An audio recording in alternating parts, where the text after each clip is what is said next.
nous, on a une table ronde un petit peu originale, je crois, qui permet de prendre un peu de hauteur sur des sujets d'exploration de l'espace et des océans.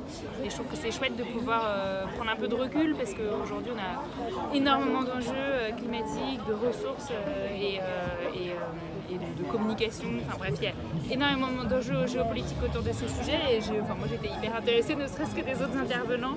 Et je pense que c'est important que nos entreprises françaises et internationales soient au fait de ces sujets-là et puissent entendre.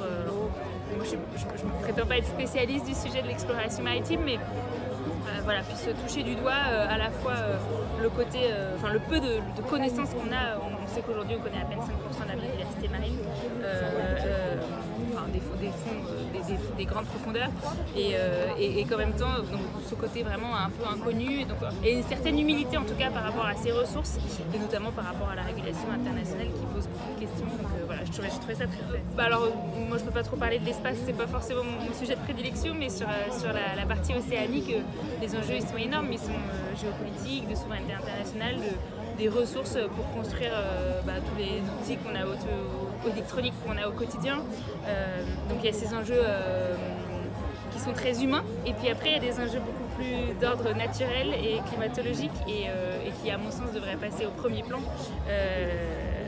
Parce qu'on ne sait pas l'impact qu'on pourrait avoir si on commençait à exploiter ces ressources, parce qu'on ne connaît pas en fait vraiment le fond des océans, et je trouve ça assez fascinant.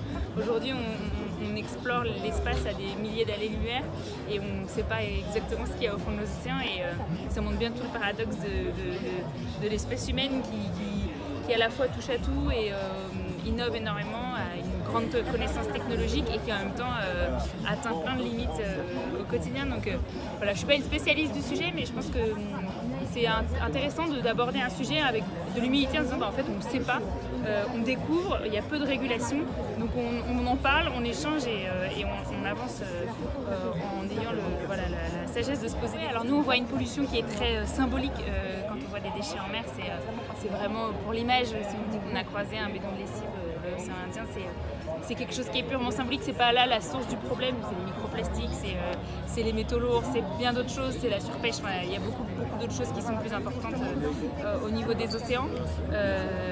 Mais en tout cas, nous on a cette passion de la mer, donc on peut témoigner de la beauté des océans. Et puis c'est ce que je disais aussi, c'est aujourd'hui, quand on est sur Terre et qu'on sait qu'il y a 70% de la surface de la planète qui est faite d'océans, on a l'impression du coup que c'est un espace qui est presque infini. C'est assez peu palpable comme environnement.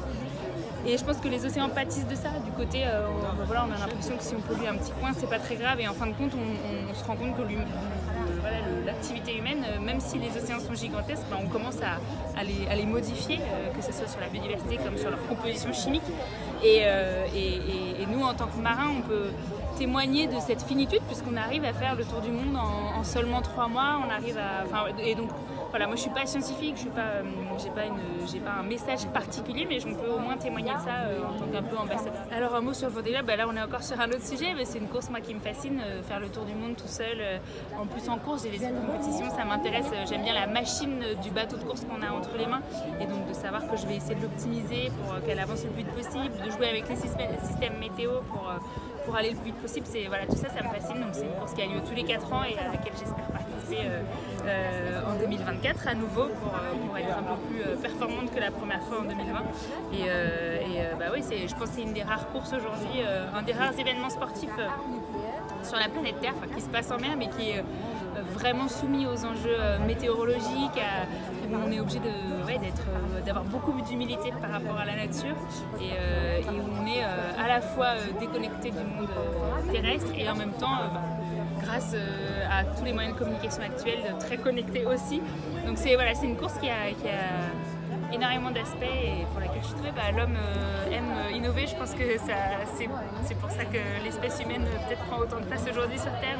On cherche toujours plus des nouveautés pour aller plus loin, plus vite, pour mieux comprendre notre environnement.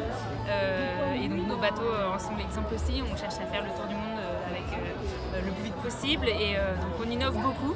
Ça pose aussi des questions d'ordre environnemental, parce qu'on n'est pas... faut chacun balayer devant sa porte, et on a aussi un bilan carbone important.